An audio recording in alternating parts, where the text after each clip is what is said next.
ये जो कैलकुलेशन है that is based in US dollars, और इंडिया ने ये अपने पहले एक क्वार्टर में ही चीजें बेहतर कर ली थी इंडिया। और ये बेसिकली जो आईएमएफ के फिगर्स हैं, मैं उनसे खुद से ये बातें हैं। अब ये इंग्लैंड की जो डिक्लाइन है, जारी बात है ये इंटरनेशनल मार्केट्स के लिए अच्छा नहीं है। मैं फॉर एग्जांपल कल सफर कर रहा था तो सीएनएन सुन रहा था, तो वो कह रहा था जनाब, सीएनएन में वो आई थिंक सीएनएन कोई मनी का शो करते हैं, तो उसमें वो कह रहा था जी कि जो मार्केट्स हैं, लंदन है, न्यूयॉर्क है, फ्रैंकफर्ट है, उसके बाद टोक्यो है। तो अब देखें कि अब जिस तरह अब लंदन जो है वो उस तरह बड़ी मार्केट नहीं रहेगी। आप देखिए आपको दिल्ली को ऐड करना पड़ेगा। This is what is new. ये एक रियलिटी है।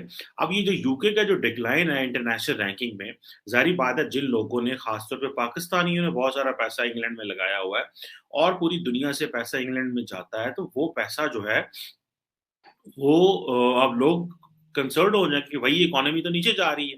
अब प्रॉब्लम ये है कि जो कंजर्वेटिव पार्टी के जो मेंबर्स हैं, जिन्होंने बोरिस जॉनसन का अभी सक्सेसर चूज करना है, और मेरा ख्याल है वोटिंग शोटिंग हो गई है, मंडे को वो सारा उन्होंने काउंट कर लेना है। अब ये जो अच्छा मजे की बात है, यूके की भी सिचुएशन देख लें, या वहां पे भी एक इंडियन रीजन का जो ऋषि सुनक है वो is likely to be the prime minister. ठीक है। और अगर इंडिया उस वक्त में दुनिया की पांचवी बड़ी इकोनॉमी बनता है, इंग्लैंड को क्रॉस करके, कि वहां पे भी एक इंडियन ओरिजिन का ही शख्स जो है प्राइम मिनिस्टर आता है, तो आप ये स्टैटिस्टिक्स ये इमेजिन कर सकते हैं कि क्या हो रहा है। सो ये जारी बात है, ये जो कुछ इंग्लैंड में हो रहा है, ये बेसिकली वहां की पॉलिटिकल अनसर्टेनिटी की वजह से भी हो रहा है। जिस तरह प्राइम मिनिस्टर बोरिस जॉनसन को गिराया गया, अब आप इमेजिन करें कि इंग्लैंड जैसा मुल्क जो है वो अफोर्ड नहीं कर सकता पॉलिटिकल अनसर्टेनिटी, कि वो अच्छा। अब आप एक और चीज बताऊं, इंटरनेशनल मॉनेटरी फंड जो है, आईएमएफ ये कह रहा था कि इंडिया की जो इकोनॉमी है वो फिफ्थ लार्जर होगी और क्रॉस करेगी यूके को बाय 2027, और ये आज है 2022, यानी कि 5 साल पहले ही क्रॉस कर गई। This is what is important to be understood. अब ये इकोनॉमी 2027 में क्रॉस करनी थी, लेकिन हुआ क्या? हुआ यूं कि ये तो 2022 में सारा कुछ हो गया। The reason behind is political uncertainty. अब पहले तो बोरिस जॉनसन जो है उसको पहले हटाते रहे, उसके खिलाफ नो कॉन्फिडेंस आता रहा, ये वो, फिर उन्होंने रिजाइन वगैरह हो गया सारा कुछ।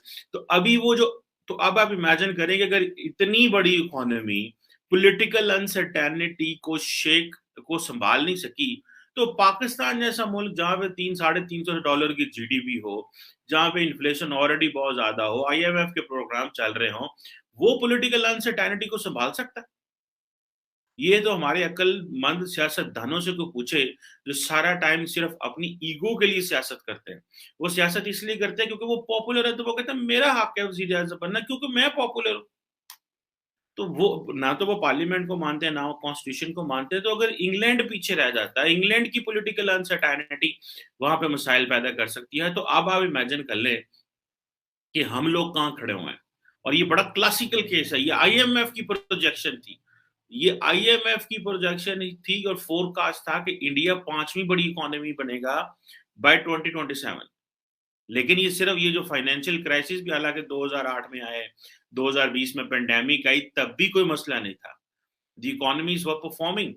यूके की इकोनॉमी जो है बेसिकली 2008 के क्राइसिस में एक दफा नीचे गई, उसके बाद फिर अगेन 2020 में ये सारा टाइम टर्मोइल रहा है, ये पेंडेमिक की वजह से, और ये सारा, और फिर एक दफा ऊपर गई है इकोनॉमी, लेकिन वो जैसे आप कह लें कि मामला जो है वो नहीं बन सके। तो 3.17 ट्रिलियन डॉलर की इकोनॉमी है इंग्लैंड की, उसकी क्या नाम है उसका, इंडिया की। और अगर आप यूके की देख लें तो वो भी इस वक्त इतनी ही है, 3.188, और उन्होंने क्रॉस कर लिया है। ठीक है जी। अब जाहिर बात है ये एक इसकी ग्लोबल रिपोकशंस होंगे, ये एक ग्लोबल एक कॉन्फिडेंस होगा। यहाँ पे मैं आपको मजे की बात बताऊंगा। मैं एक इकोनॉमिस्ट का एक बहुत अच्छा एक जरीदा है, ब्रिटेन का ही है। उन्होंने बेसिकली एक आर्टिकल लिखा, और दैट वाज दूसरे एन ब्रेमर, जो बेसिकली